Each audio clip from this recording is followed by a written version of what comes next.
Let's look at the superannuation debate in the meantime. It is raging at the moment. The Assistant Treasurer, Stephen Jones, hints that the tax benefits may only be made available to funds with less than $3 million in them. There are arguments of fairness on all sides. Our business editor, Ross Greenwood, is all over this. And Ross, this is a political and community debate right now, and it is fierce. Oh, look, it really is. And even last night, I was out with a group of very senior fund managers in Australia, some of the most senior fund managers, and I basically had the debate with them. And it was really interesting that even in that room, where you'd imagine that they've all come down on the side of saying, don't do anything, don't touch anything, because the status quo helps them in many ways and the fees that they earn. The reality was there was even there fierce debate. And so this goes to every corner of Australian society, because every Australian that works has a superannuation fund. This is the idea about how much money is enough. Now, the interesting thing is even today you've seen in the Australian newspaper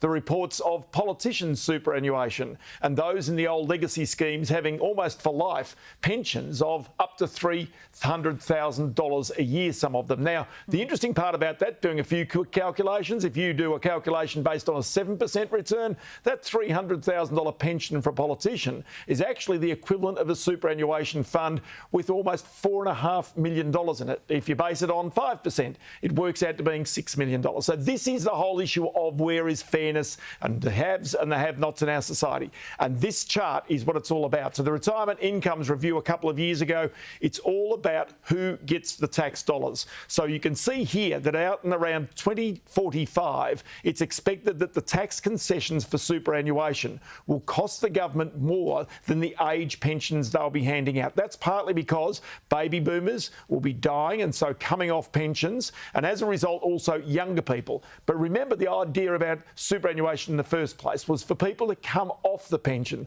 to support themselves. That's the reason why those tax incentives were handed out, and that's about the debate that really no change could be given, because the less change you have, the more people are confident in their retirement incomes outcome.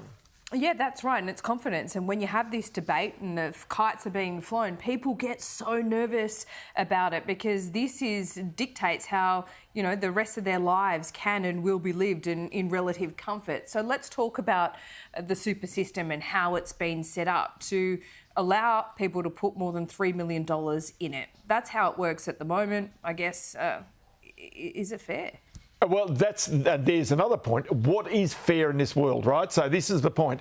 So now the Association of Super Funds in its pre-budget submission says $5 million should be the maximum allowed in superannuation. Stephen Jones went one step further and said maybe it's $3 million. So you can argue about where this is and how many people have got more than $5 million. Well, the Association of Super Funds says it's around 11,000 people. But then you come back and there are already natural checks and balances that have been put in place. And I'll show you some of these. One of them is about the maximum contributions a person can make each year. So in other words, this is if you're salary sacrificing or anything like that to get a tax deduction, $27,500. If you want to add more superannuation from savings that you have, say, for example, that you've got extra savings, you decide that you want to top your super fund up, that's $100,000. You've got to have paid tax on that money though.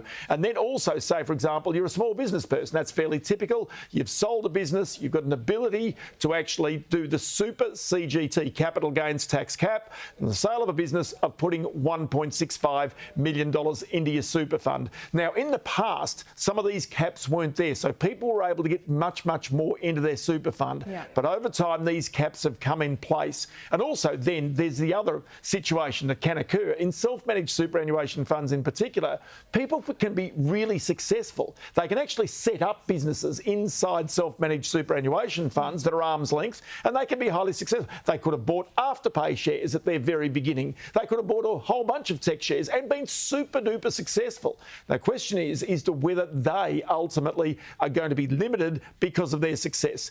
This is self-managed super funds in Australia. More than 605,000 of them, 1.1 million members. The super in total in Australia now $3.3 trillion.